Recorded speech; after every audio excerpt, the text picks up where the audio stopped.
हम लोग जब भी घर की कंस्ट्रक्शन करवाते हैं एक गलती कर देते हैं कि हम क्या करते हैं, पिक्स देखते हैं पिंटरेस्ट पे, गूगल पे, यूट्यूब पे और वही चीजें अपनी घर में बनवा देते हैं और फिर बाद में होता क्या है, उसकी इतनी ज्यादा मेंटेनेंस हो जाती है कि आप तंग आ जाते हो और फिर से वो रिपीट काम करवाना पड़ता है, खर्चा बढ़ जाता है।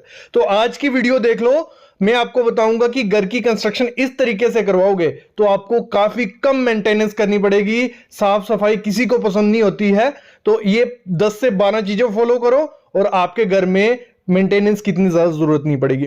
पार्किंग की टाइल पे कोई ध्यान नहीं देता। सब ये चाहते हैं कि उनकी पार्किंग की टाइल अच्छी से अच्छा कलर हो, अच्छे से अच्छा दिखे। जैसे ब्लैक एंड व्हाइट है, इसकी डेली मेंटेनेंस है, डेली इसकी सफाई करनी पड़ती है, डेली इसको पानी मारना पड़ता है, तभी ये मेंटेन रहती है। तो आपको हमेशा अपनी पार्किंग में ऐसी टाइल यूज करनी है। एक तो लोग क्या करते हैं, पजल वाली टाइल ले लेते हैं जिसमें मतलब ऑफसेट निकली होती है, उसमें डस्ट मिट्टी घुसी रहती है, वो भी साफ करने में दिक्कत आती है। तो ऐसी टाइल लो जो मेंटेनेंस फ्री हो और साथ ही साथ मैं कहूंगा ग्रेनाइट यूज करो अच्छी क्वालिटी का, जिसका मतलब जो आर्टिफिशियल ग्रेनाइट नहीं, अच्छी क्वालिटी का ग्रेनाइट या कोटा स्टोन यूज करोगे तो आपको मेंटेनेंस कम से कम करनी पड़ सकती है, नहीं तो ऐसी दिक्कतें आपको रहेगी। जब भी मॉड्यूलर किचन बनानी है लोग क्या करते हैं, जहां तो चिमनी लगवाते हैं, जहां क्या कर देते हैं जो हमारा एग्जॉस्ट फैन होता है वो लगवा देते हैं। नहीं, आपको ये गलती नहीं करनी है। अगर आप चाहते हो कि आपकी किचन मेंटेनेंस फ्री रहे तो आपको चिमनी भी लगवानी है और एग्जॉस्ट भी लगाना है, क्योंकि चिमनी क्या करती है, पूरा धुआं जो भी स्मोक होगा वो पूरा बाहर नहीं निकाल पाएगी, 90 to 95% निकाल पाएगी और बाकी क्या होता है, आपके जो लेमिनेट है आपकी खिड़कियों की जाली में चिपक जाता है और बहुत खराब दिखता है। जैसे सामने देख रहे हो बहुत खराब दिख रहा है, क्योंकि इस किचन में एग्जॉस्ट फैन नहीं है। आपको एग्जॉस्ट फैन 6 से 8 इंच का एग्जॉस्ट फैन लगाना है अपने किचन में, और साथ ही साथ जो चिमनी आपको लगवानी है डक्ट वाली चिमनी लगाओ और उसकी सक्शन पावर चेक कर लेना। मैं बोलूंगा 1300 से 1500 पर एमक्यूब सक्शन देख लेना, यही लगाना। अगर छोटी किचन है 700-800 में जा सकते हो, लेकिन 1300-1500 लगा लो अगर बजट का इशू नहीं है। जितनी ज्यादा बड़ी रहेगी उतना अच्छा सक्शन करेगी और आपकी किचन में जो स्टेन रहती है, धब्बे रहते हैं, वो नहीं लगेंगे। क्यों, हमारी इंडियन किचन में धुआं आएगा ही आएगा, परांठे बनते हैं, तड़के लग रहे हैं, तो ये दिक्कतें रहती हैं। तो एग्जॉस्ट भी लगाओ, चिमनी लगाओ। पहली ये चीज होगी, जब आप ये कर लोगे तो आपको इतनी ज्यादा मेंटेनेंस नहीं करनी पड़ेगी।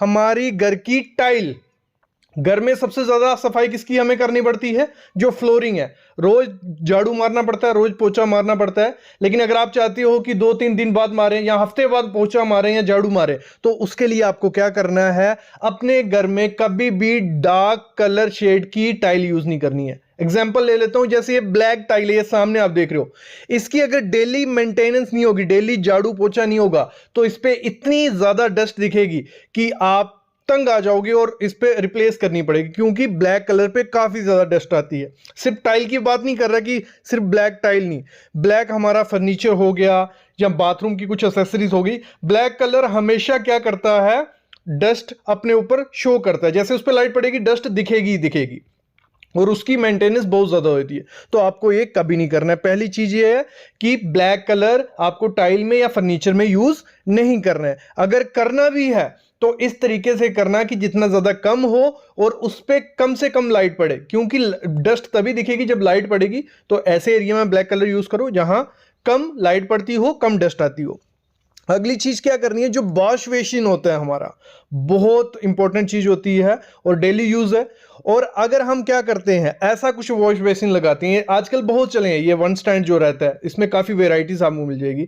इस वॉश बेसिन को वहीं यूज करना जहां सिर्फ आपको हाथ धोने हो, जहां पे आपको मुंह धोना है या हाथ भी धोने हो। इसमें से क्या होता है, पानी क्या होता है, बाहर स्प्लैश होता है, पानी गिरता ही गिरता है बाहर, क्योंकि इसका साइज काफी ज्यादा छोटा होता है और पानी बाहर गिरता है। तो इसकी मेंटेनेंस काफी ज्यादा हो जाती है। नीचे पानी गिरेगा, वो पाँव में लगेगा, पूरे अंदर वो गंदे होंगे। तो ये वाला बेसिन मैं बोलूंगा ना के बराबर ही है, ये सिर्फ शो पीस है। इसको अगर लगाते हो तो दिक्कतें आने वाली हैं। फिर होता है, हम क्या करते हैं, काउंटर टॉप लगा देते हैं, मार्बल लगाया, ऊपर काउंटर टॉप पे एक वॉश बेसिन रख गया।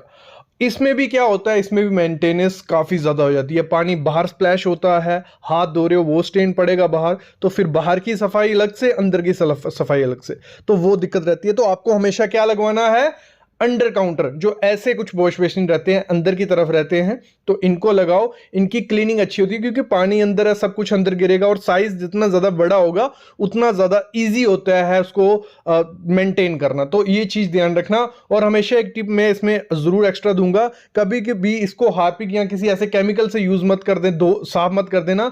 तो उसका क्या होता है, एक लेयर होती है इसके ऊपर, सेरेमिक के ऊपर, कि वो स्टेन नहीं रहने देती है। जब आपने वो हार्पिक या कुछ यूज कर लिया, वो लेयर निकल जाती है और स्टेन इसमें चिपकने लग पड़ता है। तो ये चीज है। और कंपनी का, हमेशा कंपनी का लेना। लोकल कंपनी का लोगे तो उसमें होता क्या है, वो सही से बना नहीं होता है और उसमें आपका स्टेन साबुन रह जाता है, वो दाग निकालना बहुत मुश्किल हो जाता है। तो ये चीज हो गई, इससे इसको ऐसे करना है। अगली चीज होती है, लोग हम अपने घर में क्या, बेड हो गया, सोफा हो गया, बहुत मतलब बना रहे हैं, और हम लोग गलती क्या कर रहे हैं, लाइटर शेड ले लेते हैं। वेलवेट सब यूज आजकल मोस्टली सोफा या बेड में वेलवेट यूज कर रहे हैं, लेकिन क्या करते हैं, लाइटर कलर लेते हैं। लाइटर कलर आपको कभी नहीं लेना है। लाइटर कलर लोगे, उसमें हाथ रखोगे या कुछ डस्ट गिरेगी, वो स्टेन जाने नहीं वाले हैं, स्टेन दिखेंगे ही दिखेंगे। तो आपको डार्कर कलर लेने हैं थोड़े इसमें, और साथ ही साथ ऐसा लेने हैं जो वाटर रेपेलेंट हो। फैब्रिक होता है जो, या जूट फिनिश फैब्रिक आता है, तो ऐसे फैब्रिक जो रहते हैं इनमें इतनी ज्यादा स्टेन वो वगैरह नहीं दिखते। हम लोग वेलवेट यूज करते हैं और लाइट कलर लेते हैं, तो वो दिक्कत आ जाती है। अगर आपको वेलवेट ही यूज करना है, लेकिन उसमें ये करना थोड़ा डार्क कलर लो जिसमें आपको डस्ट नहीं दिखे। तो ये पहले सोचना पड़ता है, नहीं तो दिक्कत आने वाली है। अगली क्या चीज है, जो किचन के काउंटर टॉप होते हैं। काउंटर टॉप हमेशा क्या करना है, आपको लेना है ग्रेनाइट का, अच्छी क्वालिटी का ग्रेनाइट का लो। क्योंकि अगर हम क्वार्ट्ज में जाते हैं, या जो नैनो वाइट आता है, तो उसमें होता क्या है, वाइट कलर रहते हैं, स्टेन बहुत ज्यादा दिखने लग पड़ते हैं, स्क्रैचेस दिखने लग पड़ते हैं। जो ग्रेनाइट एक ऐसा है, मतलब आपका अच्छी क्वालिटी का ग्रेनाइट ले लो ना, 200-300 का, वो देखने में भी अच्छा लगेगा ना, उसमें स्क्रैच वो आएंगे। लोग क्या करते हैं आजकल, जो एक ग्रेनाइट आ गया है, बट आर्टिफिशियल ग्रेनाइट आता है विट्रीफाइड की तरह, उसमें बहुत ज्यादा स्क्रैचेस दिखते हैं, तो वो देखने में बहुत डल सा लगता है। उसकी मेंटेनेंस होती है, क्योंकि आपको पूरा संभल के काम करना पड़ेगा। तो ग्रेनाइट लो।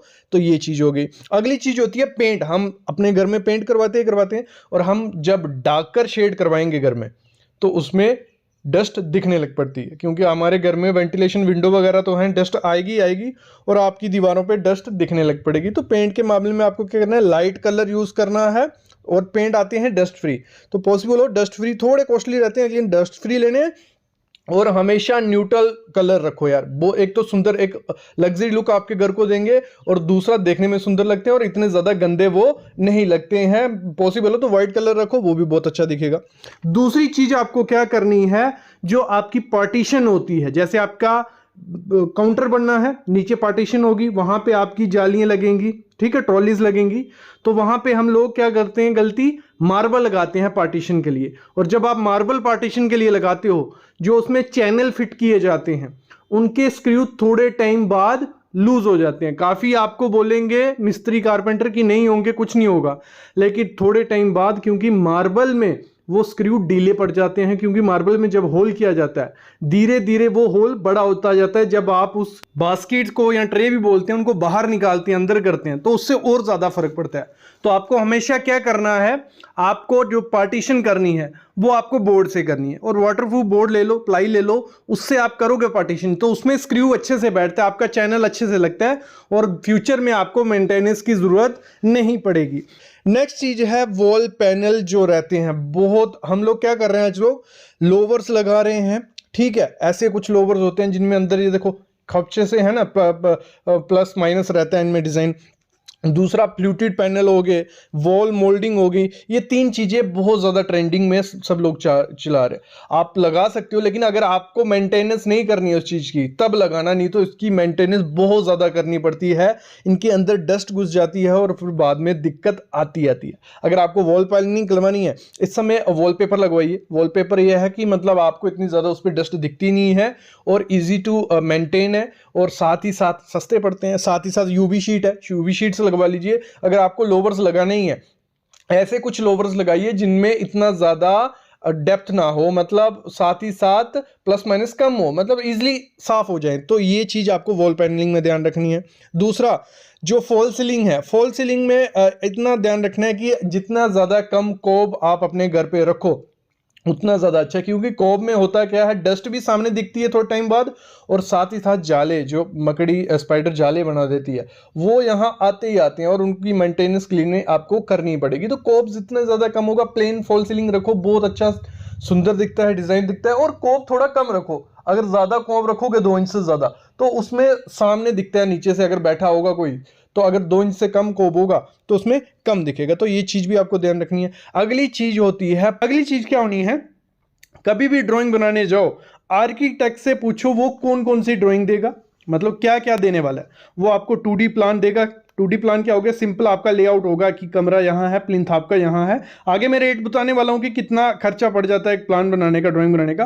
क्या 2D प्लान देगा। दूसरा फर्नीचर लेआउट होता है। कभी भी 2D प्लान मत बनाओ, सिंपल वो प्लान मत बनाओ कि आपका कमरा कहाँ है, आपका रूम ये है, उसके साथ फर्नीचर लेआउट जरूर लो कि आपका बेड कहाँ आएगा, कितना एरिया बच रहा है, फिर एग्जैक्ट आइडिया आपको लगता है कि आपके रूम में जगह कितनी बचेगी।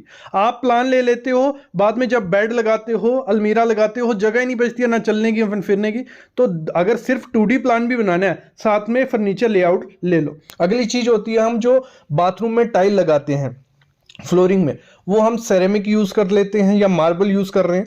तो सेरेमिक मार्बल पानी सोखता है, आपके बाथरूम की टाइल में स्टेन कभी जाएंगे ही नहीं। तो कभी भी सेरेमिक टाइल या आपको मार्बल अपने बाथरूम की फ्लोरिंग में यूज नहीं करना है। आपको यूज क्या करना है, विट्रीफाइड टू यूज करनी है, और ऐसी करनी है जिसपे स्लिप नहीं लगती है। स्लिप रेजिस्टेंट वाली काफी टाइल आती है विट्रीफाइड में भी। बड़े प्लैंक लगाओगे, उसमें क्या होता है, सफाई इजी होती है। जितने ज्यादा जॉइंट होंगे उतनी जॉइंट में मिट्टी फंसती है, उतने ज्यादा वो खराब दिखते हैं। जैसे ये टाइल है, इसमें ज्यादा जॉइंट है कि 1 बाई 1 की टाइल है, तो इसमें डस्ट घुसी रहेगी, बहुत खराब दिखता है। इसकी मेंटेनेंस आपको करनी पड़ेगी। दूसरी चीज है, स्लोप में ध्यान देना। जो हमारा बाथरूम की स्लोप जहां देनी है, वहां ड्रेन, एक अच्छा ड्रेन आता है जो इनबिल्ट, मतलब फ्लोरिंग में बिल्ट होता है। लंबा सा ड्रेन लगाओ कि पानी एकदम से आपका नीचे चला जाए और बाहर निकल जाए। नहीं तो छोटी ये जाली जो रहती है, इस जाली में लगाओगे तो इसमें एक तो ये होता है कि पानी स्लो जाता है, ऊपर इसके गंद जमा होगा। दूसरा, स्लोप अच्छे से नहीं होगी, वहां मिट्टी इकट्ठी होगी, और साथ ही साथ यहाँ रस्ट लग जाती है इसको। तो ये चीज आपको ध्यान रखनी है। ये थोड़ी चीजें अगर आप फॉलो करोगे तो आपके घर में भी डस्ट नहीं रहेगी, मेंटेनेंस फ्री घर हो सकता है। और 2 टिप्स साथ में दूंगा। जो हम क्या करते हैं, किचन हो गया, जहां हमारे टीवी यूनिट हो गई, तो हम ओपन शेल्फ्स रखते हैं, कुछ ऐसी शेल्फ्स रखते हैं। देखो ये सामने शेल्फ्स देख रहे हो, इनमें डस्ट आती है, मतलब दूसरे दिन आपको इसमें डस्ट देखना शुरू हो जाएगी। और जब आप क्लीन नहीं करोगे तो ये बहुत गंदा दिखता है। तो आपको पॉसिबल करना है कि ये जो ओपन शेल्फ्स रहती हैं, भले आपकी किचन की हैं भले यहाँ की है, इनको कम से कम रखना है। और इनको बंद कैबिनेट जो आते हैं वो रखोगे तो इतना ज्यादा दिक्कत नहीं आएगी। दूसरा, जो रग्स हम यूज करते हैं, नीचे फ्लोरिंग पे रग्स रखते हैं, जो फर वाली रग्स होती हैं, जहां ऐसे पैटर्न होते हैं, इसमें डस्ट घुस जाती है और इसको डस्ट को निकालना इतना ज्यादा मुश्किल हो जाता है कि मतलब आपको रग फेंकनी पड़ेगी, साफ नहीं होगी। तो पॉसिबल करो ये फर वाली रग्स को ना बोलो, जो सिंपल प्लेन रग्स आती हैं उनको लगाओ। और आजकल बहुत सारी आ गई हैं जो स्टेनलेस हैं, तो जो मतलब कॉटन फैब्रिक की आती हैं, तो इनमें क्या होता है, डस्ट इतनी जल्दी घुसती नहीं है और इजी साफ भी हो जाती हैं। तो ये थी 10 से 15 बातें, अगर फॉलो करोगे तो मेंटेनेंस फ्री घर आपका बन जाएगा। ऐसी एक और वीडियो अगर आप चाहते हो कमेंट करना पार्ट 2 करके, तो नेक्स्ट वीडियो आ जाएगी, उसमें और चीज़ें कंस्ट्रक्शन के दौरान क्या करना है या इंटीरियर के दौरान क्या मेंटेनेंस फ्री चीज़ें कर सकते हैं, तो मैं वीडियो ले आऊँगा। अभी मैं लेता हूँ अलविदा। प्लीज़ चैनल को सब्सक्राइब कर लो और बेल आइकन दबा लो। अगर थोड़ी कंसल्टेशन लेनी है हाउस कंस्ट्रक्शन के रिलेटेड, इंटीरियर के रिलेटेड, तो डिस्क्रिप्शन में फ़ोन नंबर है, आप मैसेज करिए। एक थोड़ी सी फी पे आपको पे करनी पड़ेगी, आपका क्वालिटी के साथ घर बना के दे देंगे।